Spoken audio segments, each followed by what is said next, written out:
माजी में मौत को मात देकर दुनिया को कालबेलिया रक्स से रोशनास कराने वाली गुलाबो किसी शनाख्त की मोहताज नहीं है। जिंदगी भर जद्दोजहद करने वाली गुलाबो मौत के करीब ही थीं कि उनके वालिद ने उन्हें दोबारा जिंदगी बख्शी। और फिर जिस माशरे ने उनकी जद्दोजहद की राह पर कांटे बिछाए थे, उसी समाज के लिए गुलाबो आज इज्जत, वक़ार और फ़ख्र के तौर पर जानी जाती हैं।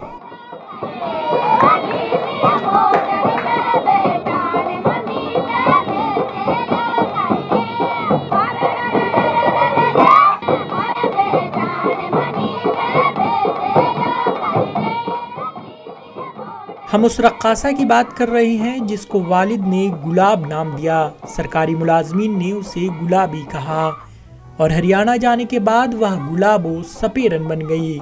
गुलाब की पूरी जिंदगी आइंदा नस्लों को ये पैगाम देती रहेगी कि अगर ख्वाहिश और मुसम्मम इरादा हो तो समाज की बेड़ियां भी उसकी मेहनत से टूट जाती हैं। ये काम मैंने सिर्फ एक ये इसीलिए नहीं किया कि मेरे को पैसे मिले या फिर नाम मिले या शोहरत मिले, नहीं, मैंने इसलिए किया कि हमारी बेटियों की जान बचे, उस औरत को आज़ादी मिले जो औरत को तंबू से बाहर निकलना अलाउ नहीं, जो झाड़ू निकाल के बाहर जाते थे, जिनको एकदम लाइन खींच के जाते थे, उन औरतों को आज़ादी मिले। वो औरतों को अपने पाँव पे खड़ी रहने का उनको एक हिम्मत मिले, वो खड़ी होने की एक आज़ादी मिले और उनको वो अथॉरिटी मिले कि औरत वो खुद अपनी ताकत को वो पहचान सके कि हम भी एक औरत, एक मर्द को हम जन्म दे सकते हैं, तो हम किसी से कम नहीं हैं। गुलाबो 9 नवंबर 1970 को शाम 7 बजे भारतीय रियासत राजस्थान के जिला अजमेर के कोटड़ा ढानी कालबेलिया बस्ती में पैदा हुई थी।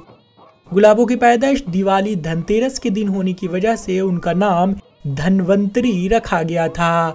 वक्त बदला और समाज की बेराह रवायतों की बाइस कुछ खवातीन ने उन्हें जिंदा जमीन में दफन कर दिया।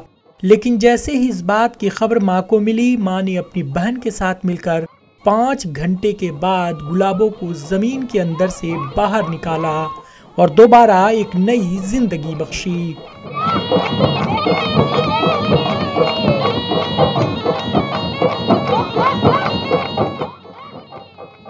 मैं पढ़ाई करना चाहती हूँ और मैं दादी की तरह डांस सीखना चाहती हूँ बड़ी होके। तो अभी क्या दादी से सीखती हैं आप डांस? हाँ। किस तरह का डांस सीखती हैं? जैसे दादी करती है वैसे। कैसा लगता है आपको? मुझे अच्छा लगता है। गुलाबो की जिंदगी सांपों के साथ आंख मिचोली करते हुए ही गुजरी है। 2 वक्त की रोटी के लिए गुलाबो बीन की आवाज पर सांपों के साथ रक्स करती थी और इससे मिले पैसे से कुंबे की परवरिश होती थी। गुलाबो को पहला ब्रेक थ्रू 1981 के पुष्कर मेले में मिला, जहां एक सरकारी मुलाजिम तृप्ति पांडे ने उनकी सलाहियत को पहचान कर उन्हें बैनुल अक़वामी स्टेज तक पहुंचा दिया। मैं नहीं चाहती कि पैसे के बदले मेरा प्रोग्राम छूट जाए या पैसे के बदले हमारा कोई, मतलब मेरे को आप बोल दो ना कि रोड पे आपको डांस करना, तो मैं रोड पे डांस करना स्टार्ट कर दी। मेरे को तो डांस का भूत चढ़ा हुआ कि मेरे को डांस ही करना है। राजस्थान का जहाँ नाम आता है वहाँ चाहे वो फिल्म हो चाहे वो रियलिटी शो हो, वहाँ मैं भाग जाती हूँ कि नहीं, मेरा राजस्थान का नाम होगा, मेरे देश का नाम होगा और ये डांस मेरा जिंदा रहेगा। 1985 में पहली बार गुलाबो ने मुल्क से बाहर अपनी सलाहियतों का मुजाहरा किया। तृप्ति पांडे ने उन्हें अमेरिका जाने वाले रियासती वफ्द में शामिल करा दिया था। उस वक्त गुलाबो के पास न घुंघरू थे और न ही पासपोर्ट था और वक्त भी बहुत कम था, लिहाजा गुलाबो की उम्र को ज्यादा कर पासपोर्ट बनाया गया। अमेरिका जाने से एक दिन कबल गुलाबो के वालिद का इंतकाल हो गया। वालिद के काफी करीब होने की वजह से गुलाबो सदमे में चली गईं, लेकिन हिम्मत नहीं हारी, अपने हौसले को उड़ान दी और माँ से बैरून मुल्क जाने की इजाजत तलब की और अमेरिका चली गईं। अमेरिका में रक्स पेश करने के बाद उन्हें अमेरिका में ही रहकर रक्स की तालीम देने की बात कही गई और इसके लिए उन्हें अमेरिका की शहरियत की पेशकश भी की गई। लेकिन गुलाबो ने उन तमाम पेशकशों को मुस्तरद कर दिया और उस वक्त के वज़ीर-ए-आज़म राजीव गांधी से मुल्क वापस आकर अपने ही समाज के दरमियान काम करने की ख्वाहिश का इजहार किया, जिससे राजीव गांधी बहुत मुतासिर हुए और गुलाबो को अपनी बहन बना लिया। उसके बाद गुलाबों ने राजीव गांधी के हाथों में राखी बांधी। तो राजीव गांधी जी आए थे, सोनिया जी और ये उनके प्रियंका जी, दोनों बच्चों को लेके।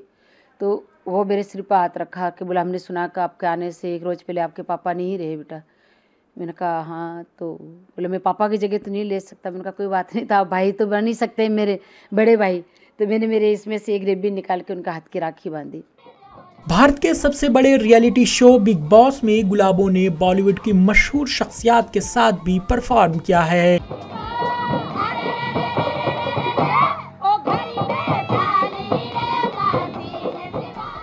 सिर्फ यही नहीं, गुलाबों ने रक्स के जरिए भी हुकूमत की मुखालफत की है।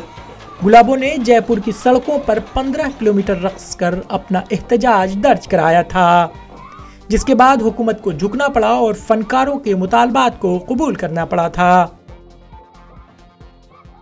मेरा यही मोटिव है, जो मम्मी ने डांस किया है, जो मम्मी ने डांस बनाया है उसे आगे लेके जाए और इसे मतलब ख़त्म नहीं होने दे। ये जनरेशन टू जनरेशन चलता ही रहे।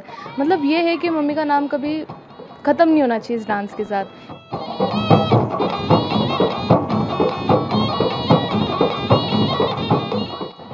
मुख्तलिफ मकामात पर मुहावरे तारीख के औराक से निकलकर किसी शख्स की ज़िंदगी को पेश करते हैं। गुलाबों की ज़िंदगी भी ऐसी ही है, जो ये साबित करती है कि जाको राखे साइयाँ मार सके ना कोई, बाल न बाका कर सके जो जग बैरी होए। Bureau report, ETV Bharat.